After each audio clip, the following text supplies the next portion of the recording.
Happy Friday, everyone. I want to talk a wee bit today about trauma. As a global community, we've experienced collective trauma over the last 150 or so years. We've had two world wars, we've had colonisation, and in more recent times, and we're still living through it, a global pandemic. Trauma is an emotional response to an event or series of events that cause great stress. For example, the earthquakes here in Christchurch, the mosque attacks, and the threat of a tsunami from the earthquake we had along the east coast here. These events were sudden, unexpected, and really out of our control. Other events like physical, mental, sexual, and emotional abuse, neglect, abandonment, abduction, witnessing or being involved in an accident, also have the consequence of trauma. Trauma lives in the body. It changes the physiology of the brain. It actually rewires it. When a traumatic event happens to us, our body releases a huge rush of hormones like adrenaline and cortisol to protect us and get us ready to act. So adrenaline gives us the energy to fight or flight. Cortisol is the stress hormone, and that sends signals to your body to either increase or decrease bodily functions in readiness for the event. So, have you ever experienced a near miss while driving? And I know I have. Perhaps somebody pulls out in front of you, you slam on your brakes and narrowly avoid missing them, or hitting them, I should say. What happens in your body? Your heart races, your breathing becomes rapid, and you might feel a tightening in your stomach or in your chest. That's your body's natural reaction. That's what it's supposed to do. But if all that energy has nowhere to go, what happens? Well, it gets stored in the body. If the energy is not expelled from our body, if we don't find a way to get rid of it after the event, then it gets added to all the other unexpressed emotions and feelings we may have from past events. This cumulative effect can lead to post-traumatic stress disorder. Think of emergency service workers, doctors, nurses, people in the defence forces. Their business is dealing with traumatic events.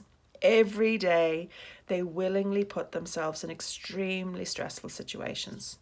If they don't have a way to purge the energy that comes from those situations at the end of their working day, then they're at a high risk of developing post-traumatic stress disorder. I've worked with people who have suffered extremely traumatic events in their lives. The consequences of not being able to express the feelings and emotions from those events are numerous.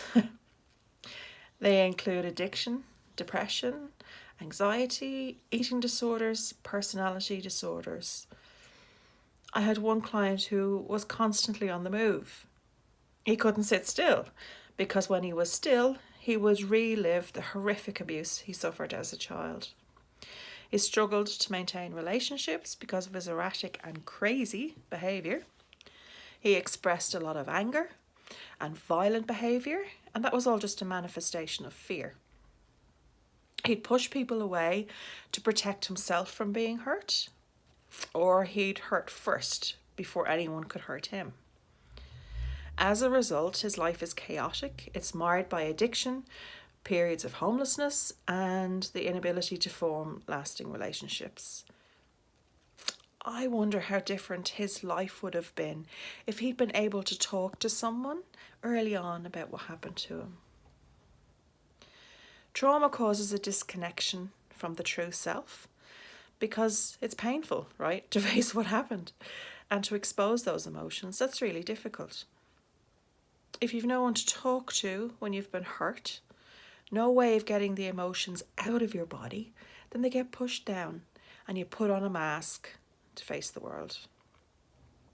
To truly connect with yourself and heal, you have to face the trauma.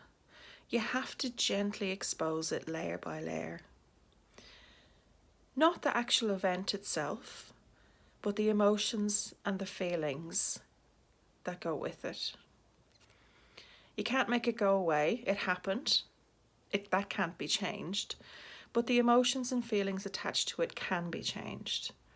The person will never be who they were before it happened, but they can learn from it, heal, and even use it to help others.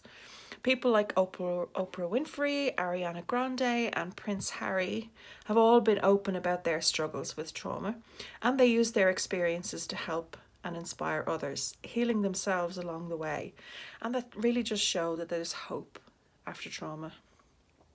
I'm passionate about working with people who've experienced trauma because I believe that holding hope for someone and giving them the space to return to their real, authentic self is possible.